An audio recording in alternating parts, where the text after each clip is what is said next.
So here it is. Strawberry milkshake is ready.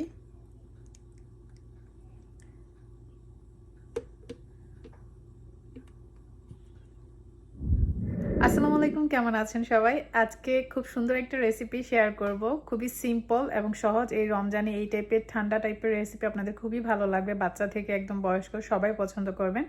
যেটা share করব সেটা হচ্ছে স্ট্রবেরি মিল্কশেক এবং খুবই ইজি। এটা এক একজন এক একভাবে বানিয়ে থাকেন, বাট আমি কিভাবে আমার ঘরে আমার বাচ্চার জন্য বা আমাদের জন্য বানাই সেটাই আপনাদের সাথে শেয়ার করব। এখানকার ফাস্টফুডগুলোতে ঠিক এইভাবেই স্ট্রবেরি মিল্কশেকটা বানায়। আমার ওয়েতেও আপনারা ট্রাই করে দেখতে পারেন। Important thing we need strawberry. So আমি এখানে কিছু ফ্রেশ স্ট্রবেরি নিয়ে নেব। ডাটাগুলো মানে এই জায়গাটা কেটে নিব, পাতাগুলো নেওয়া যাবে না অবশ্যই।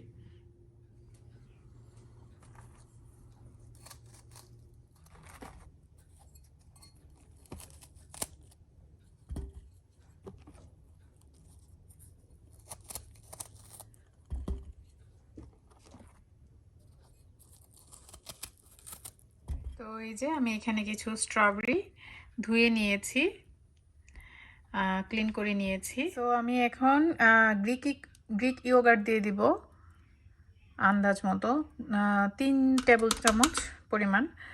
যেহেতু ইয়োগার্টটাও টক আর হচ্ছে স্ট্রবেরিটাও একটু টক মিষ্টি, সেহেতু আমাকে এটাকে ব্যালেন্স করার জন্য অ্যাড করতে হবে আইসক্রিম। তো আইসক্রিমের জন্য আমি ব্রাউন্সের এই ভ্যানিলা আইসক্রিমটা নিয়েছি।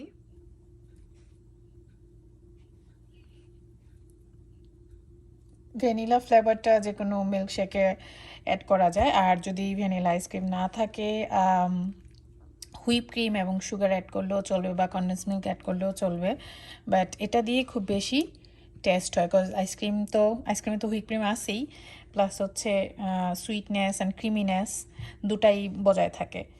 যেহেতু জিবরিল খাবে আমি এটাতে মোটামুটি মডারেট পরিমাণে আইসক্রিম দিব, যেহেতু জিনিসটাই এরকম, মজা না হলে হবে না। সো আমি এখানে একটু মিল্কও অ্যাড করব, পানি দিচ্ছি না।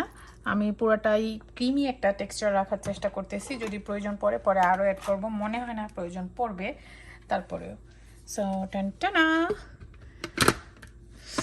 yummy yummy strawberry milkshake gonna be ready very soon.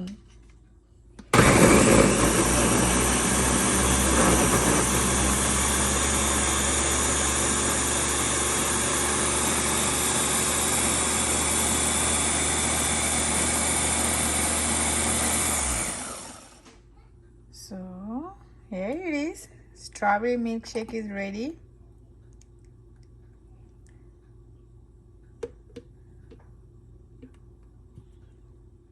এখন একটু হুইপ ক্রিম দিয়ে দেবো উপর দিয়ে। হয়ে গেল একদম দোকানের মতো স্ট্রবেরি মিল্কশেক। এটা খেতে একদম ফাস্ট ফুডে যেই মিল্কশেকগুলো পাওয়া যায় সেম হয় একদম। মিল্কশেক আমি এটা রমজানের একটা ড্রিঙ্ক হিসেবে বানিয়েছি আজকে। Milkshake, Jibril was excited to it this. So আমাদের আজকের এই রেসিপিটা আমাদের বলছি কজ জিবরিল অ্যান্ড আমার এই রেসিপিটা কেমন লেগেছে অবশ্যই জানাবেন। ইফতারে কিন্তু এটা খুব ডেলিশিয়াস একটা ড্রিঙ্ক হিসেবে আপনারা খেতে পারেন। স্ট্রবেরি মিল্কশেকটা আপনারা এইভাবে বানিয়ে দেখতে পারেন বাসায়, একদমই ফাস্টফুডের মতো। ফাস্টফুডে আমরা যেরকম মিল্কশেক খাই তেমন হয়। সো কেমন লাগলো অবশ্যই জানাবেন, আর কেউ যদি বানিয়ে থাকেন অবশ্যই জানাবেন কেমন হয়েছে। ভালো থাকবেন সবাই, আল্লাহ হাফেজ।